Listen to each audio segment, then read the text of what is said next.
जय माता दी। दोस्तों, चैत्र नवरात्रि का शुभारंभ चैत्र महीने के शुक्ल पक्ष की प्रतिपदा तिथि से होता है।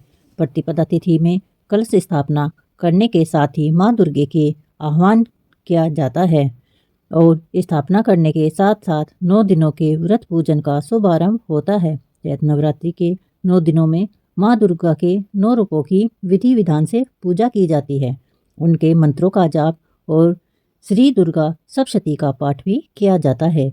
इस बार की चैत्र नवरात्रि का शुभारंभ सर्वथा सिद्धि योग में हो रहा है और यह नवरात्रि बहुत ही शुभ रहने वाली है, क्योंकि इस बार माता की सवारी हाथी होगी, यानी माँ दुर्गे हाथी पर सवार होकर भक्तों के घर पर आएगी और हाथी पर ही सवार होकर प्रस्थान भी करेगी, क्योंकि इस बार चैत्र नवरात्रि का शुभारंभ रविवार के दिन से हो रहा है और दिनों के आधार पर माता की सवारी निर्धारित की जाती है।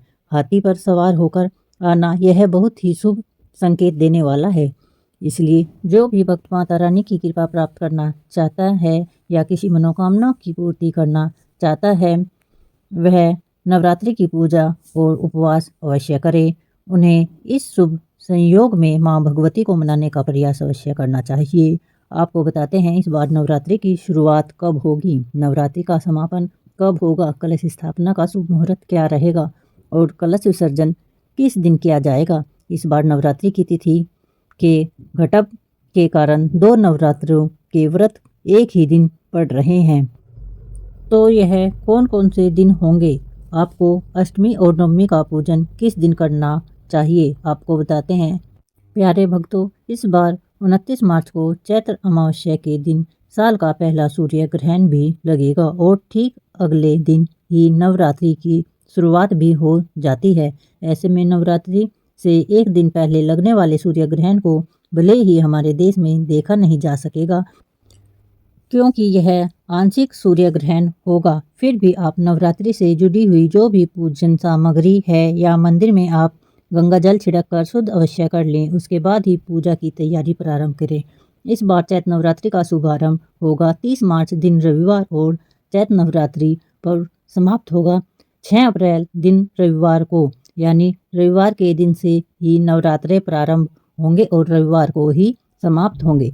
इस बार नवरात्रि का पूजन करने के लिए केवल 8 दिन का समय मिलेगा और प्रतिपदा तिथि प्रारंभ होगी 29 मार्च दिन शनिवार शाम को 4:28 से। प्रतिपदा तिथि समाप्त होगी 30 मार्च दिन रविवार दोपहर 12:49 तक, क्योंकि कलश की स्थापना प्रतिपदा तिथि में उदया तिथि के अनुसार की जाती है और उदया तिथि 30 मार्च रविवार को ही प्रारंभ होगी। इसलिए कलश की स्थापना और माँ शैलपुत्री की पूजा 30 मार्च दिन रविवार को ही की जाएगी। कलश स्थापना का सुबह का पहला मुहूर्त रहेगा 6:13 से 10:22 तक और वहीं अभिजीत मुहूर्त दोपहर 12:01 से 12:50 तक रहेगा। 30 मार्च को चैत्र नवरात्रि का शुभारंभ सर्वथा सिद्धि योग में हो रहा है। इस दिन इंद्र योग और रेवती नक्षत्र का शुभ योग भी बन रहा है। चैत्र नवरात्रि के पहले दिन सर्वथा सिद्धि योग शाम को 4:35 से अगले दिन 6:12 तक रहेगा। इस योग में आप जो भी कार्य करेंगे वह सफल सिद्ध होंगे, क्योंकि यह एक बहुत ही शुभ योग माना जाता है। और अब अष्टमी और नवमी तिथि के बारे में जानने से पहले यह भी जान लीजिए कि नवरात्रि के किस दिन किस देवी माँ की पूजा होगी। नवरात्रि के पहले दिन कलश स्थापना के साथ ही माँ शैलपुत्री की पूजा की जाएगी। नवरात्रि के दूसरे दिन इस बार माँ ब्रह्मचारिणी और माँ चंद्रघंटा की पूजा की जाएगी। द्वितीय और तृतीय तिथि इस बार एक ही साथ पड़ रही है, यानी कि आपको दूसरे और तीसरे दिन की पूजा एक ही दिन करनी होगी।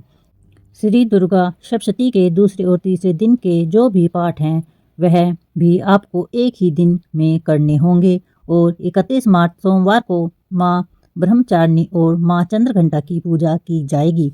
नवरात्रि का तीसरा दिन रहेगा 1 अप्रैल मंगलवार को। इस दिन माँ कुसमांडा की पूजा की जाएगी। चैत्र नवरात्रि का चौथा दिन रहेगा 2 अप्रैल बुधवार को जिस दिन मां स्कंद माता की पूजा की जाएगी, नवरात्रि का 5वां दिन रहेगा। 3 अप्रैल गुरुवार को इस दिन मां कात्यायनी की पूजा की जाएगी, नवरात्रि का 6वां दिन रहेगा। 4 अप्रैल शुक्रवार को जिस दिन महासप्तशती रहेगी और मां कालरात्रि की पूजा की जाएगी, 7वां दिन रहेगा। 5 अप्रैल दिन शनिवार को जिस दिन दुर्गा अष्टमी मां महागौरी की पूजा की जाएगी और कन्या पूजन भी किया जाएगा, चैत्र नवरात्रि का 8वां दिन रहेगा।